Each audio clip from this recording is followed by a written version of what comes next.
তুমি কবর জল করো ওগো মোর প্রিয় নবী। আলহামদুলিল্লাহি রাব্বিল আলামিন ওয়াসসালাতু ওয়াসসালামু আলা সাইয়্যিদিল মুরসালিন আম্মা বা'দ ফাআউযু বিল্লাহি মিনাশ শাইতানির রাজীম বিসমিল্লাহির রহমানির রহিম আসসালাতু ওয়াসসালামু আলাইকা ইয়া রাসূলুল্লাহ ওয়া আলা আলিকা ওয়া আসহাবিকা ইয়া হাবিবাল্লাহ আসসালাতু ওয়াসসালামু আলাইকা ইয়া নবিয়াল্লাহ ওয়া আলা আলিকা ওয়া আসহাবিকা ইয়া নূর আল্লাহ। প্রিয় প্রিয় ইসলামী ভাইরা, মাদানী চ্যানেলের দর্শক শ্রোতা, মাদানী চ্যানেলের ধারাবাহিক অনুষ্ঠান কবরবাসীর ঘটনাবলী, এই অনুষ্ঠানে আপনাদেরকে আরও একবার স্বাগত জানাই। আল্লাহ তাআলার সন্তুষ্টির জন্য শুরু থেকে শেষ পর্যন্ত মনোযোগ সহকারে আমরা অনুষ্ঠান দেখি এবং সে মোতাবেক যা শুনতে পাই আমল করার চেষ্টা করি। নবী পাক সাল্লাল্লাহু আলাইহি ওয়াসাল্লামের বরকতময় হাদিসে মুবারাকা, একটা দীর্ঘ হাদিস, আমরা মনোযোগ সহকারে শ্রবণ করার চেষ্টা করি। হয়তো আমাদের জন্য অনেক শিক্ষণীয় বিষয় চলে আসবে এবং কামিয়াবির রাস্তা আমাদের মিলে যাবে। আল্লাহ তাআলার পেয়ারা মাহবুব সাল্লাল্লাহু আলাইহি ওয়াসাল্লাম এক দীর্ঘ হাদিসে মুবারাকা বর্ণনা করেন, যার খোলাসা আমি আপনাদের নিকট পেশ করার চেষ্টা করছি। নবী পাক সাল্লাল্লাহু আলাইহি ওয়াসাল্লামের হাদিসে পাকের খোলাসা হচ্ছে যে কাল হাসরের ময়দানে, অর্থাৎ কিয়ামত দিবসে, কিয়ামত যখন কায়েম হবে, হাসরের ময়দান যখন হয়ে যাবে, এমন কঠিন পরিস্থিতিতে যে হযরতে আদম আলা নবিয়িনা ওয়া আলাইহিস সালাতু ওয়াস সালাম আমাকে ডাক দিবে, হে আহমদ। তো আমি বলবো লাব্বাইক হে আবুল বাশর, হাজির আছি। সে কঠিন সময়ে তিনি আমাকে বলবেন, আপনার উম্মতগণ জান্নাতে প্রবেশ করছে। তো আমি খুশি হব। এরপর বলবে, হে আবুল বাশর, আপনার এক গুনেহগার বান্দাকে ফিরিস্তারা টেনে টেনে জাহান্নামের দিকে নিয়ে যাচ্ছে। তো সেটা যখন বলবে, তখন আমি চিন্তিত হয়ে পড়ব। আমি যারা ফিরিস্তা রয়েছে, ফিরিস্তাদের পিছু নিব এবং ফিরিস্তাতে আরজ করব, আমার এত উম্মত রয়েছে, একে ছেড়ে দাও। তখন ফিরিস্তারা বলবে, ইয়া রাসূলুল্লাহ সাল্লাল্লাহু আলাইহি ওয়াসাল্লাম, আমরা তো শুধুমাত্র আল্লাহ রব্বুল আলামিনের নির্দেশ পালন করছি। আল্লাহ পাক রব্বুল আলামিনের নির্দেশ পালন করাই তো, হুকুম পালন করাই আমাদের কর্তব্য। তো আমরা আল্লাহর হুকুমেই এই কাজটা করছি। এমন সময় নবী পাক সাল্লাল্লাহু তাআলা আলাইহি ওয়াসাল্লাম চিন্তিত হয়ে পড়বেন। নিজের দাড়ি মুবারকে বাম হাত রেখে আরশের দিকে তাকিয়ে ফরিয়াদ করবে, হে পাক পরওয়ারদিগার, তুমি কি আমার সাথে এই ওয়াদা করনি যে আমার উম্মতের ব্যাপারে যে অপদস্থ করবে না, আমার উম্মতের ব্যাপারে আমাকে নিরাশ করবে না, অপদস্থ করবে না। এমন সময় আল্লাহ পাক রব্বুল আলামিন ফিরিস্তাদেরকে নির্দেশ দিবেন, হে আমার ফিরিস্তারা, তোমরা মুহাম্মদ সাল্লাল্লাহু তাআলা আলাইহি ওয়াসাল্লামের আনুগত্য করো, মুহাম্মদ সাল্লাল্লাহু আলাইহি ওয়াসাল্লামের আনুগত্য করো, কথা মেনে নাও। তখন ফিরিস্তারা যে বান্দাকে জাহান্নামের দিকে নিয়ে যাচ্ছিল, সেই বান্দাকে ছেড়ে দিবে। তখন নবী পাক সাল্লাল্লাহু আলাইহি ওয়াসাল্লাম তাকে রিসিভ করবে, নিয়ে নিবে।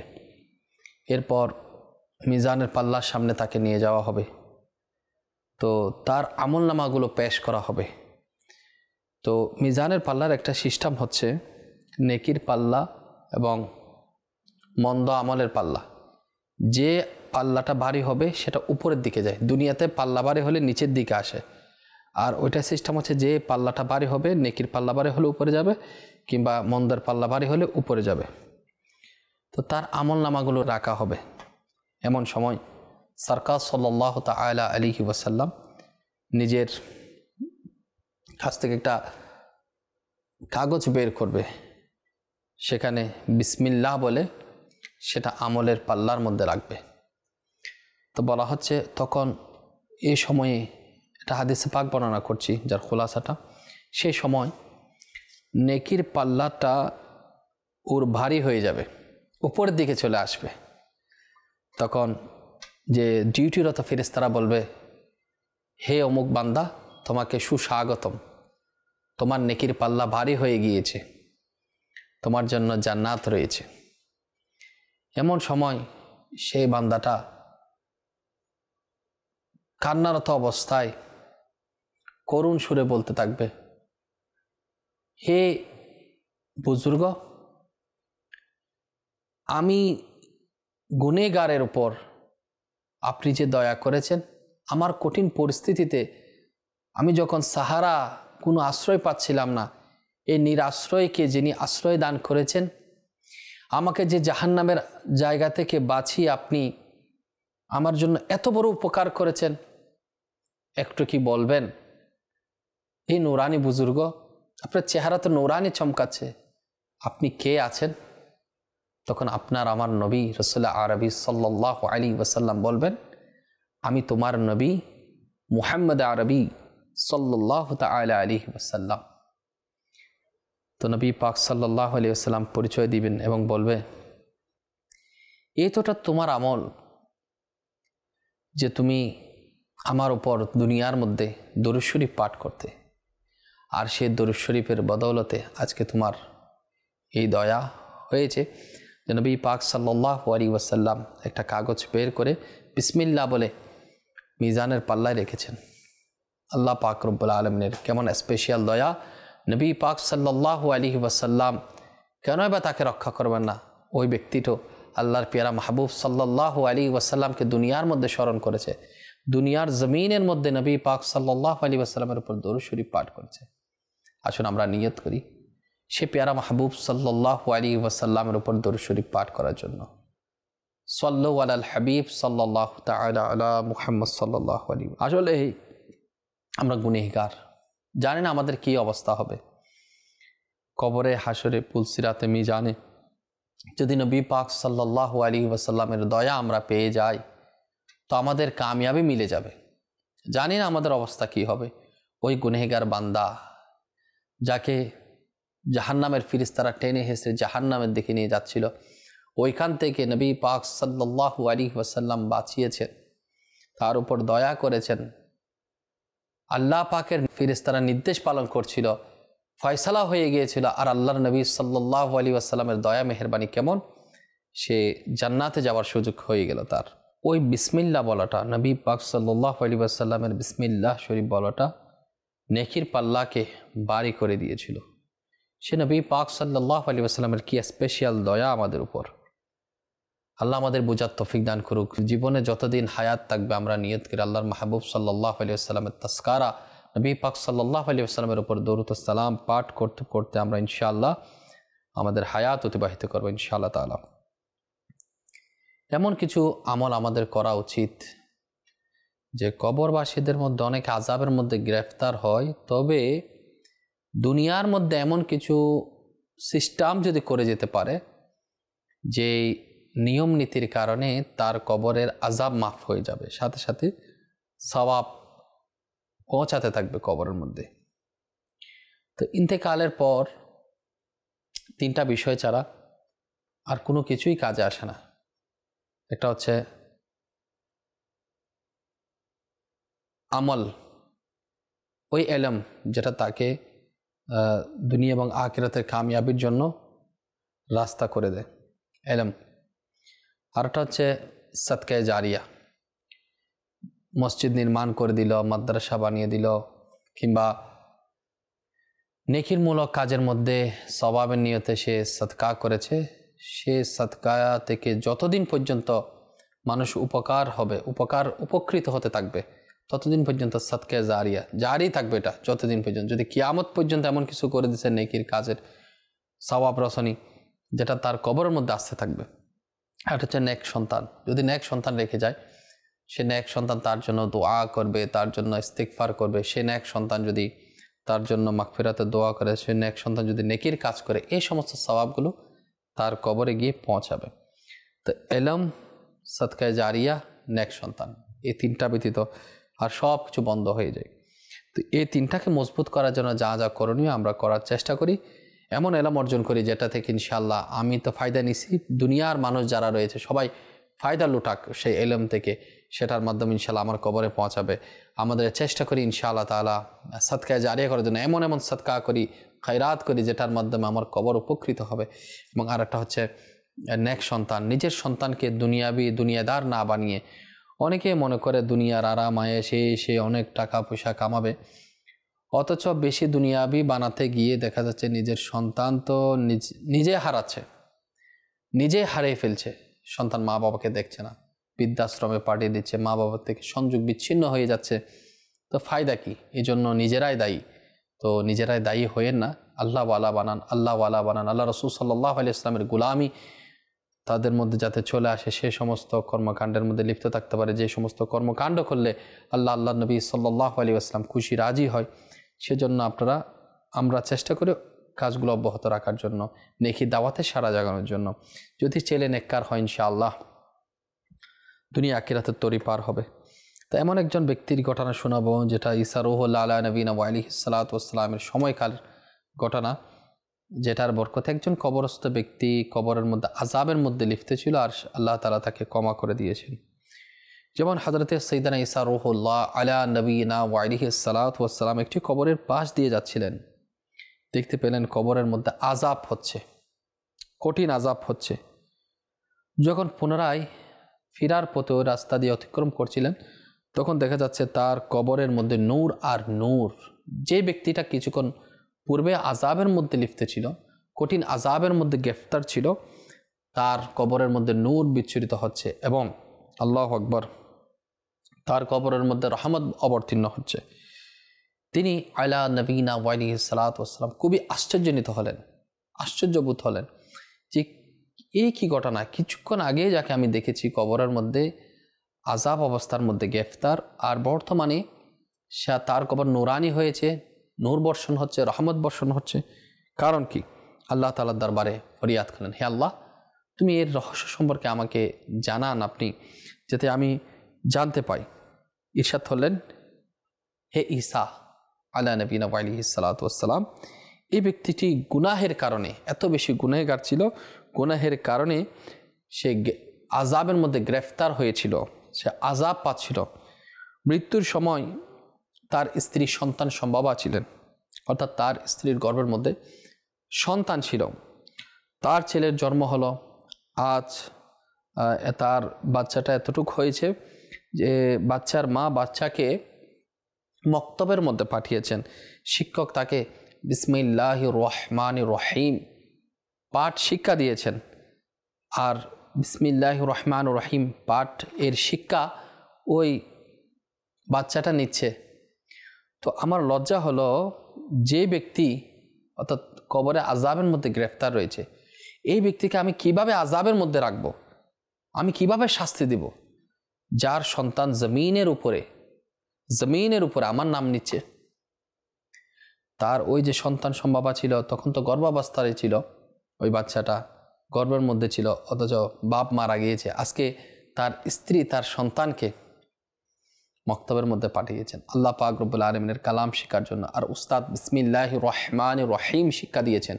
আর বিসমিল্লাহির রহমানির রহিম শিক্ষার বদৌলতে আল্লাহ পাকের স্পেশাল নিয়ামত যে আল্লাহ সুবহানাহু ওয়া তাআলা তার কবরের আযাব মাফ করে দিয়েছেন।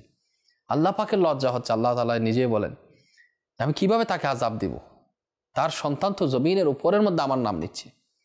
তো এমন সন্তান রেখে যায় যে সন্তান কোরআনে পাকের তালিম নিবে, নিজে শিখবে, অপরকে শিখাবে, নবী পাক সাল্লাল্লাহু আলাইহি ওয়াসাল্লামের সুন্নাত শিখবে, অপরকে শিখাবে। সেজন্য আমাদের স্ত্রী, আমাদের পরিবার পরিজন সবাইকে আমরা নেককার বানাই, পরেজগার বানাই, আল্লাহওয়ালা বানাই। এ থেকে আমরা বুঝতে পারলাম বিসমিল্লাহির রহমানির রহিম এমন একটা বরকতময় আমল, যে আমলের বরকতে আল্লাহ সুবহানাহু ওয়া তাআলার স্পেশাল নিয়ামত আমরা পাবো, যে আখিরাতের কামিয়াবির জন্য, পরকালের শান্তির জন্য একটা স্পেশাল মাধ্যম হচ্ছে বিসমিল্লাহ। আর এই বিসমিল্লাহ হচ্ছে ইসমে আজম। এটার মধ্যে অনেক বরকত, অনেক ফজিলত রয়েছে। কিছু ফজিলত ইনশাআল্লাহ তাআলা আমি আপনাদেরকে বলার জন্য চেষ্টা করব, যাতে করে আমরা আমাদের কবরের মধ্যে আমরা আরামায়েশে জিন্দগিতে থাকতে পারি। প্রথমে আমি রিকোয়েস্ট করি, নিজের সন্তানদেরকে আমরা কোরআনে পাকের শিক্ষা দিই, মক্তবের মধ্যে পাঠাই, বিশুদ্ধ কারি দিয়ে আমরা আমাদের সন্তানদেরকে কোরআনে পাকের তালিম হাসিল করে। তো বিসমিল্লাহির রহমানির রহিমের অনেক বরকত, যেমন হযরতে সাইয়েদনা আবু হুরায়রা রাদিয়াল্লাহু তাআলা আনহু থেকে বর্ণিত, প্রিয় নবী সাল্লাল্লাহু তাআলা আলাইহি ওয়াসাল্লাম ইরশাদ করেন, হে আবু হুরায়রা রাদিয়াল্লাহু তাআলা আনহু, যখন ওযু করো তখন বিসমিল্লাহি ওয়ালহামদুলিল্লাহ এটা পাঠ করে নাও। যতক্ষণ পর্যন্ত ওযু থাকবে ততক্ষণ পর্যন্ত ফেরেশতারা অর্থাৎ কিরামান খাতিবিন তোমার জন্য নেকি সমূহ লিখতে থাকবে। তা আমরা যদি চাই আমাদের নেকি অর্জন হোক, তাহলে আমাদের উচিত সর্বদা আমরা বিসমিল্লাহির রহমানির রহিম অর্থাৎ প্রত্যেক জায়েজ কাজের পূর্বে বিসমিল্লাহির রহমানির রহিম পাঠ করা। বিশেষ করে আমরা যখন ওযু করব বিসমিল্লাহি আলহামদুলিল্লাহ পাঠ করে নেব। সর্বদা ওযু অবস্থায় থাকলে ফজিলত আছে, মনে করেন কারো মৃত্যু চলে আসলো আর ইন্তেকাল হয়ে যাচ্ছে, এমন অবস্থায় বলা হচ্ছে জানি উজু অবস্থায় থাকবে, এক তো বিসমিল্লাহি আলহামদুলিল্লাহ বলার কারণে তার নেকি লেখা হচ্ছে, এটা তো রয়েছে আলাদা ফজিলত। আরও আছে ফজিলত শুধুমাত্র বিসমিল্লাহ ভিতরে পড়লে, বিসমিল্লাহ শুধুমাত্র যতটুকু অঙ্গ প্রত্যঙ্গ দেওয়া হয়েছে ততটুকু পাক পবিত্র, বিসমিল্লাহি আলহামদুলিল্লাহ বলে পুরা শরীরটাই পাক পবিত্র হয়ে যায়, সওয়াব পাওয়ার একটা সুবর্ণ সুযোগ মিলে যায়। তো আমরা এই আমলটা করব যখন ওযু অবস্থায় থাকি। তো সর্বদা ওযু অবস্থায় থাকার ফজিলত হচ্ছে তার মৃত্যু যন্ত্রণাটা আসানি হবে। যখন মৃত্যুর কঠিনতর অবস্থা, তখন আসানি যদি হতে চায়, আসানি পেতে চায়, তাহলে আমাদের উচিত হচ্ছে সহজতর হওয়ার জন্য সর্বদা ওযু অবস্থায় থাকি। কারণ কার কখন মত চলে আসে আমরা কেউই জানি না। আরেকটা আমল হচ্ছে, বলা হচ্ছে যদি কেউ ওযু অবস্থায় ইন্তেকাল করেন, আল্লাহু আকবার, সে তো শহীদের মর্যাদা পাবে।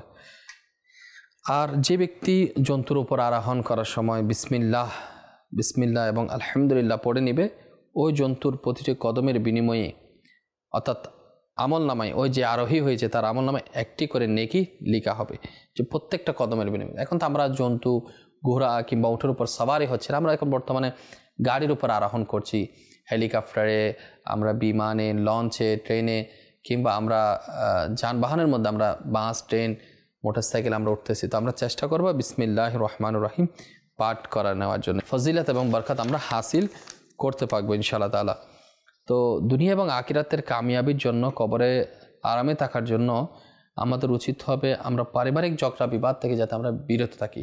পারিবারিক কলহ এটা এমন বিষয় যে সব কিছু বরবাদ করে দেয়, মনকে আমরা স্থির রাখতে পারি না, পেরেশানগ্রস্ত হয়ে পড়ি। তো মুফতি আহমদ ইয়ারকান রহমতুল্লাহ আলাইহি বলেন, ঘরে প্রবেশের সময় যদি কেউ বিসমিল্লাহ পাঠ করে প্রথমে ডান পা দরজা দিয়ে প্রবেশ করানো উচিত, অর্থাৎ ঘরে প্রবেশের পূর্বে বিসমিল্লাহ বলে ডান পা দিয়ে ঘরে প্রবেশ করা উচিত।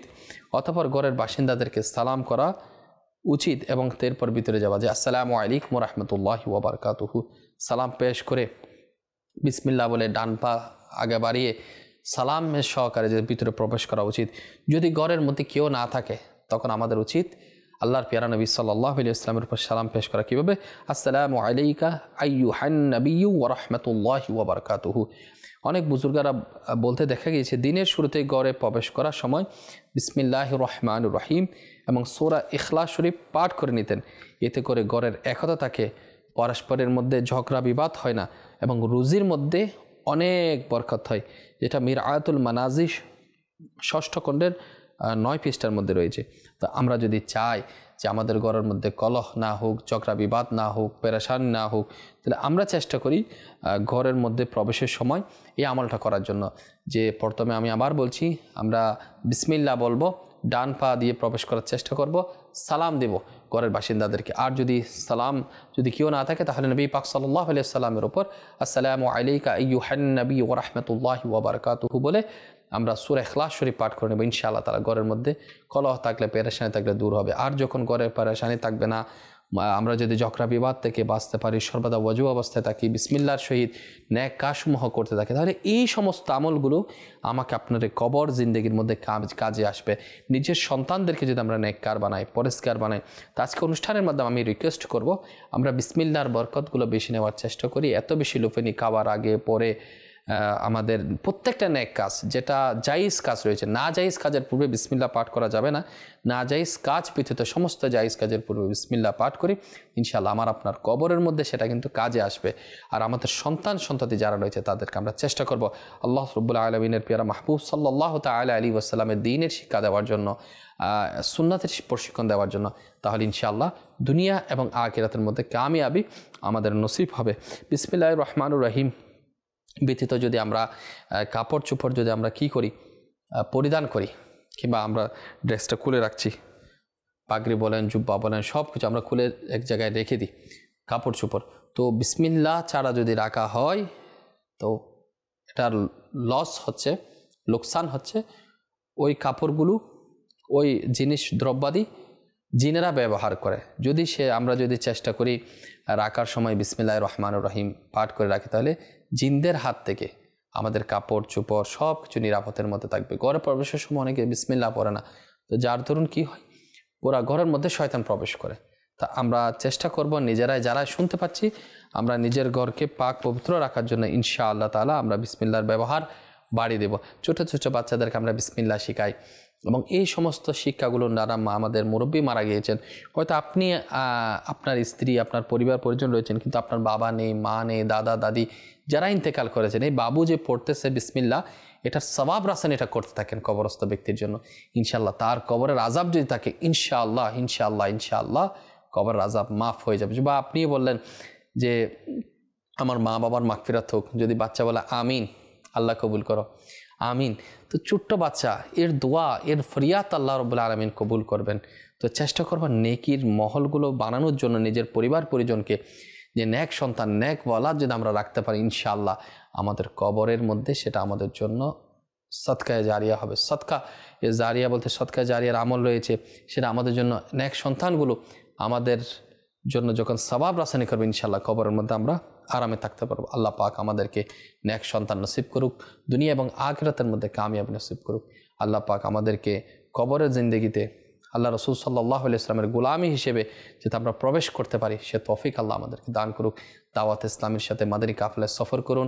সাপ্তাহিক সুন্নাত পারা ইজতিমায় প্রত্যেক বৃহস্পতিবার আপনার শহরে যেখানে হয়, দাওয়াত ইসলামের মুবাল্লিগের সাথে কন্ট্যাক্ট করে আপনি সেখানে রাত্রি যাপন করেন প্রত্যেক বৃহস্পতিবার, ইনশাআল্লাহ ইনশাআল্লাহ দুনিয়া আখিরাতে কামিয়াবির একটা রাস্তা আপনার মিলে যাবে। আল্লাহ পাক আমাদেরকে সে তৌফিক দান করুক। সাল্লু আলাল হাবিব সাল্লাল্লাহু তাআলা আলা মুহাম্মদ সাল্লাল্লাহু আলাইহি ওয়াসাল্লাম। তুমি কবর জল করো, ওগো মোর প্রিয় নবী।